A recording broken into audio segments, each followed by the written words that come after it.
ఇక వార్తల వివరాలు. ఉత్తమ పౌరులను తీర్చిదిద్దే శక్తి ఉపాధ్యాయులకు మాత్రమే ఉందని కేంద్ర విమానయాన శాఖ మంత్రి కింజరాపు రామ్మోహన్ నాయుడు అన్నారు. శ్రీకాకుళం నగరంలో జిల్లా విద్యాశాఖ నిర్వహించిన ఉపాధ్యాయ దినోత్సవంలో స్థానిక ఎమ్మెల్యే గొండు శంకర్తో కలిపి ముఖ్య అతిథిగా ఆయన పాల్గొన్నారు. మొదట గురువు తల్లి, భావితరాలకు భగవంతుని కన్నా ఉత్తమ స్థానం గురువుదేనని, సమాజ నిర్మాణంలో ఉపాధ్యాయులది కీలక పాత్ర అని పౌర విమానయాన శాఖ మంత్రులు కింజరాపు రామ్మోహన్ నాయుడు అన్నారు. గురువారం ఉపాధ్యాయ దినోత్సవం సందర్భంగా అంబేద్కర్ కళావేదికలో ఏర్పాటు చేసిన కార్యక్రమంలో ఆయన పాల్గొన్నారు.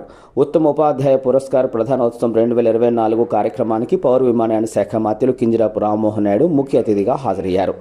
కార్యక్రమంలో కేంద్ర మంత్రివర్యులు డాక్టర్ సర్వేపల్లి రాధాకృష్ణన్ చిత్రపటానికి జిల్లా కలెక్టర్ స్వప్నిల్ దినకర్ పున్కర్, విజయనగరం జిల్లా పార్లమెంట్ సభ్యులు కలిశెట్టి అప్పలనాయుడు, శ్రీకాకుళం శాసనసభ్యులు గొండు శంకర్, జిల్లా తెలుగు యువత అధ్యక్షులు దాసునాయుడు, అరవల్ రవితో కలిసి జ్యోతి ప్రజ్వలన గావించి పూలమాలలు వేసి ఉత్తమ ఉపాధ్యాయ పురస్కార ప్రధానోత్సవం 2024 కార్యక్రమాన్ని ప్రారంభించారు. కార్యక్రమంలో ముందుగా జిల్లా విద్యాశాఖాధికారి తిరుమల చైతన్య జిల్లా నుంచి ఎంపికైన ఉపాధ్యాయులకు శుభాకాంక్షలు తెలిపి గురుపూజోత్సవం గురించి వివరించారు. కార్యక్రమంలో కేంద్ర మంత్రి వర్యులు పురస్కార గ్రహీతలకు, కార్యక్రమంలో పాల్గొన్న వారికి టీచర్స్ డే శుభాకాంక్షలు తెలిపారు. అనంతరం మాట్లాడుతూ శ్రీకాకుళం జిల్లాలో ఈ కార్యక్రమంలో పాల్గొనాలనే కుతూహలంతో హాజరు కావడం జరిగిందన్నారు. తనలో ఉన్న ఆలోచనలను ఆచరణలోకి తీసుకురావడానికి ఉపాధ్యాయులే కారణమని అన్నారు.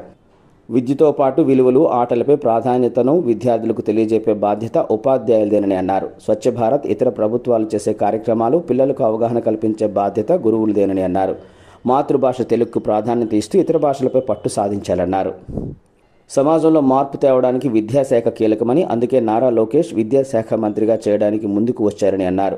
మంచి ఆలోచనలు ఏమైనా ఉంటే తన దృష్టికి తీసుకువస్తే కార్యాచరణకు ప్రణాళికలు చేపడతామన్నారు. కార్యక్రమంలో సభాధ్యక్షులు జిల్లా కలెక్టర్ మాట్లాడుతూ పురస్కార గ్రహీతలకు, కార్యక్రమంలో పాల్గొన్న వారికి టీచర్స్ డే శుభాకాంక్షలు తెలిపారు. అందరు గురువులకు కృతజ్ఞతలు తెలిపారు.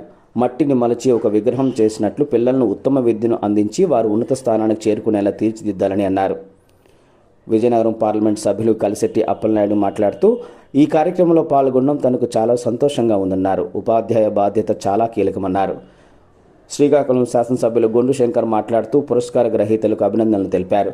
ఉత్తమమైన సమాజ నిర్మాణానికి ఉపాధ్యాయుని పాత్ర చాలా కీలకమని అన్నారు. హెచ్ఎల్ శాసనసభ్యులు ఎన్ ఈశ్వరరావు పురస్కార గ్రహీతలకు అభినందనలు తెలిపి అనంతరం మాట్లాడుతూ సమాజంలో మార్పు కావాలని అందరికీ ఉంటుందని, సమాజంలో మార్పు చేయడానికి ఉపాధ్యాయుల కీలకమని అన్నారు. జిల్లా విద్యాశాఖాధికారి తిరుమల చైతన్య మాట్లాడుతూ జిల్లాలో ఉత్తమ ఉపాధ్యాయులుగా ఎంపికైన వారికి శుభాకాంక్షలు తెలిపారు. కార్యక్రమంలో డాక్టర్ నీరజ సుబ్రహ్మణ్యం ఆధ్వర్యంలో విద్యార్థులను పలు నృత్య రూపకాలను ప్రదర్శించారు. ముఖ్య అతిథులు గురు పూజోత్సవం సందర్భంగా జిల్లాలో ఎంపికైన 78 మంది ఉపాధ్యాయులకు దుస్తాలు కప్పి జ్ఞాపికలు అందజేశారు.